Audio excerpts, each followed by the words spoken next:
Assalamu alaikum wa rahmatullah.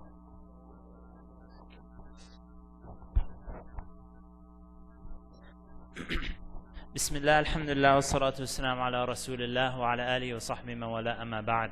I'm very pleased to be here, and I'm very happy that you spent this time. I can't imagine somebody would leave something like this to watch a World Cup soccer game. And may Allah guide us if that's the case. Just a question before I start. Who has like a leadership project that is kind of in your mind? I'd like to know. Yes? No, I'd like to know. Just don't put up your hand. Who would like to share? This is kind of like what I'm focused on. I'd like to know some of the leadership projects. Okay, who has a leadership project anyway? Just raise your hand if you have a leadership project. Okay? Raise your hand a little bit higher so I can get kind of like a quick percentage. Okay? And somebody want to tell me something about their project? Yes, sister?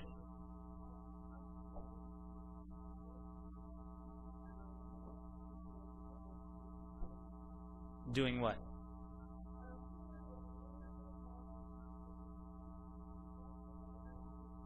Uh-huh.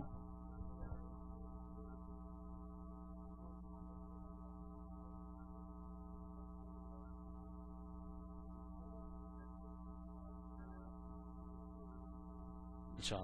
I got you. Somebody else? Another project? Yes, brother? It hasn't started yet? Inshallah, it'll start tonight. Inshallah. A Muslim state? Okay. And you're going to start where? Inshallah. Inshallah. Somebody else?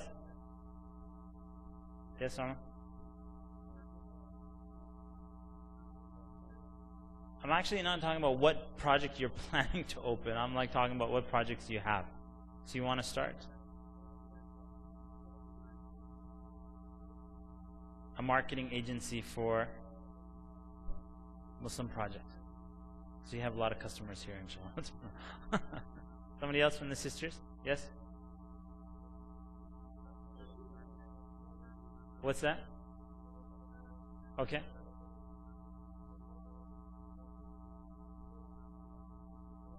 Okay.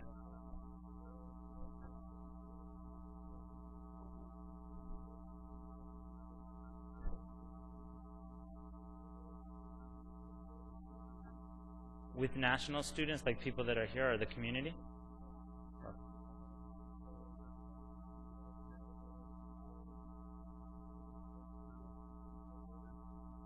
Okay, inshallah. Sounds good. Alright, bismillah, let's begin. I'm going to start off. It's interesting you mentioned Uthman radiallahu anhu. I taught history of the Khulafa. I taught Seerah as well. And history of Khulafa specifically, I actually taught it before I taught Seerah and spent many years, I think altogether maybe 6 years, teaching the history of the Khulafa.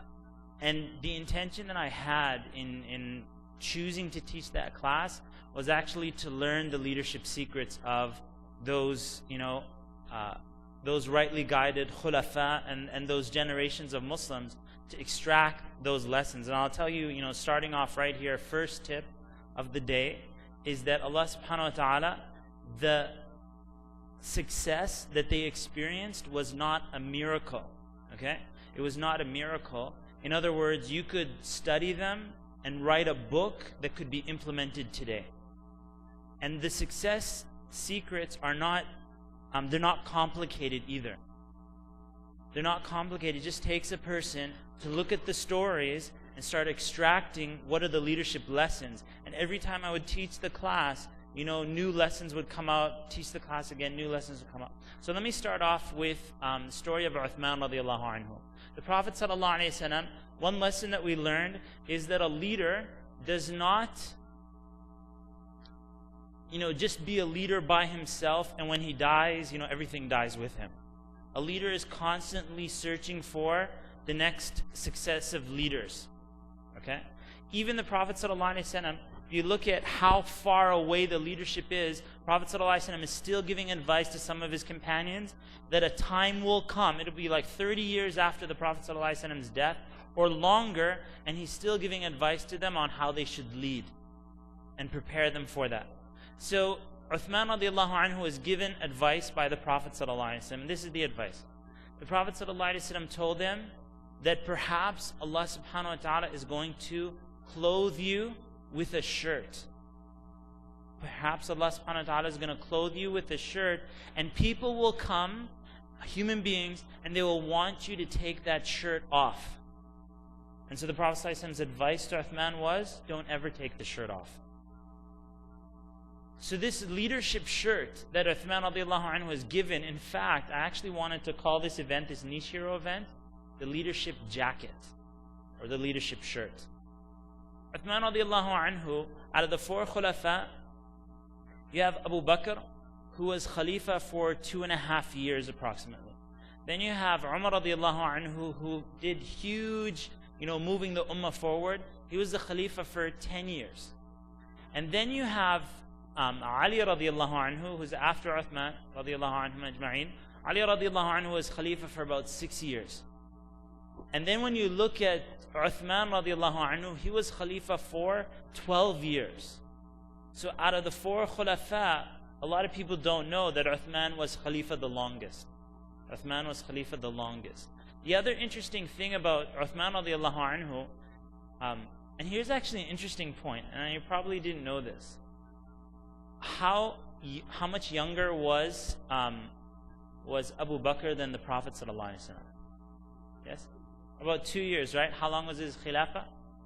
2 years. So he died at the same age that the Prophet ﷺ died at. How many years younger was Umar radiallahu anhu than the Prophet? About 13 years. And Umar radiallahu anhu's khilafah was 10 years plus 2 from Abu Bakr. He died at the same age of the Prophet ﷺ.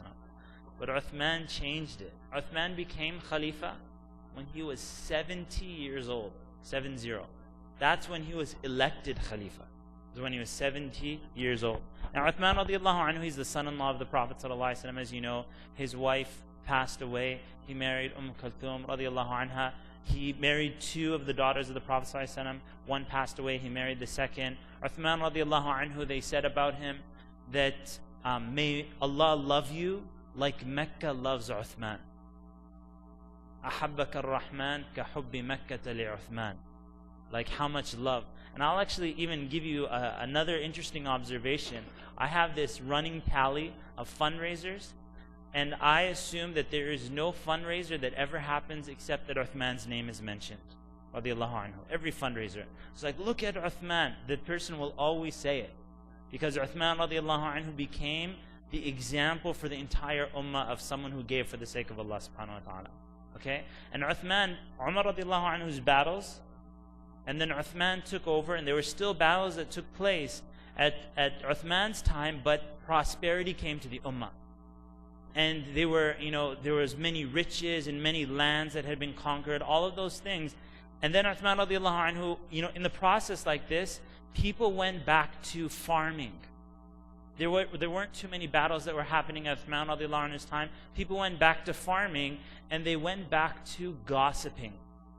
You guys have gossip going on in your city? Does it happen? I've been to some pretty serious cities, serious gossip cities. And I have reflections about gossip. But anyway, it's a disease. Like if you look overseas, some of our Muslim countries, they have bribery, right? Rashwa. And it's a disease that pollutes and rots the foundation of a society. I'm telling you that as a community here in North America, backbiting and gossiping will rot the bottom, will rot your foundation. So you're trying to build something, but the people it's easy for them to backbite, gossip. All it takes is anybody to spread some, ignite a little rumor, and projects can get destroyed from underneath. So it's something very serious. So at that time of Uthman radiallahu anhu, there's people, people recently entered into Islam and so on and so forth. They started spreading rumors about Uthman. They built up a little, political party, and they wanted to oust Uthman radiallahu anhu. And I'm not going to go into, their comments or their statements. They wanted Uthman radiallahu anhu to step down from leadership. And it's interesting that this is what the Prophet ﷺ told them. A time will come where Allah may clothe you with a shirt, and people will try to take the shirt off you, so don't take it off. So Uthman radiallahu anhu, these people, they came to Medina, and they came with swords, and they were using violence or threats of violence, that either Uthman radiallahu anhu steps down or we're going to kill him. So Uthman, it's a long story, but at the end of the day, Uthman radiallahu anhu, he's discussing with them, he's arguing, the companions are discussing, and then Hajj time came, some of the companions left. Nobody would imagine that somebody could, in their ignorance, could go all the way to kill the Khalifa. And they're Muslim, right? So they killed Uthman radiallahu anhu, and I just want to tell you how they killed him. Uthman radiallahu anhu was killed. He was Khalifa for 12 years, so he was 82 years old. They killed an 82-year-old man. Who is this man? He is the son-in-law of the Prophet ﷺ. They killed him, and he is the Khalifa of the Ummah. And where did they kill him? They killed him in Medina, which is one of the holiest cities in the world. And what time did they kill him? They killed him in the darkness of the night, entering on his family. And that's haram. You don't enter on somebody's family. Even Uthman radiallahu anhu, if you remember the hadith, that the Prophet ﷺ, he was reclining, Abu Bakr came in, Umar came in, and then he got up and fixed his garment, covered his legs, because Uthman was coming in. And Aisha radiallahu anha said, why did you do that? You didn't do that for Abu Bakr and Umar. And he said, أَلَا أَسْتَحِي مِمَّنْ تَسْتَحِي مِنْهُ الْمَلَائِكَةِ. He said, shall I not be shy from the one whom the angels are shy of? Right? And that's Uthman. You can imagine, these are the angels, and Uthman comes and, it's Uthman. They're shy from his presence.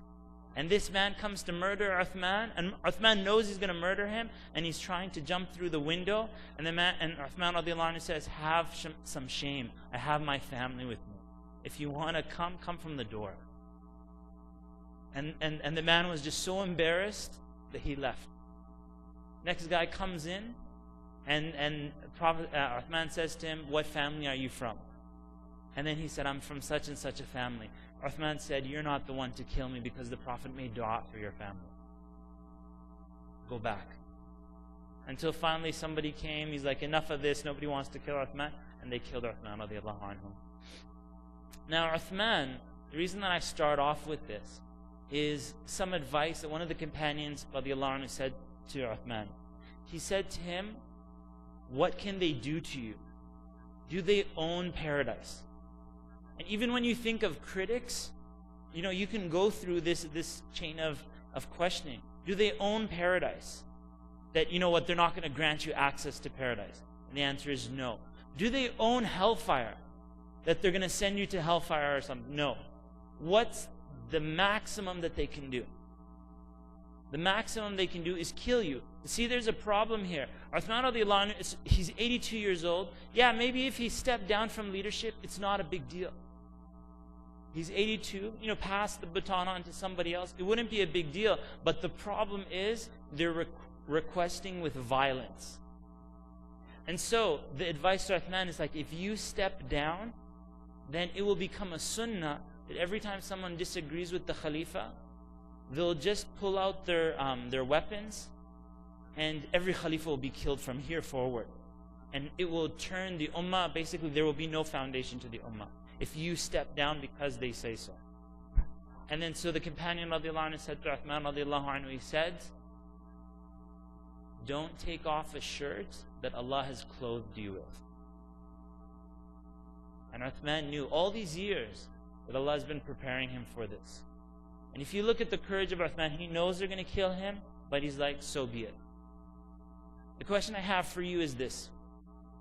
Are you wearing a leadership shirt? Are you wearing a shirt?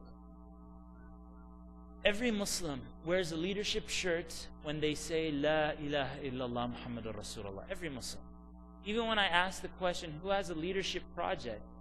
In actuality, everybody should be raising their hand. Everybody. It doesn't necessarily mean that you're the president of the project or you're the emir of the project, but everybody should be concerned about, some slice of their community. They are actively participating in it. Now, today, inshallah ta'ala, I'm going to bring up a lot of points about the leadership attitude. You've come to this event, and maybe some of the things I'm saying should really be said to the people who don't come to the event. However, my goal is to motivate you and give you kind of like a reminder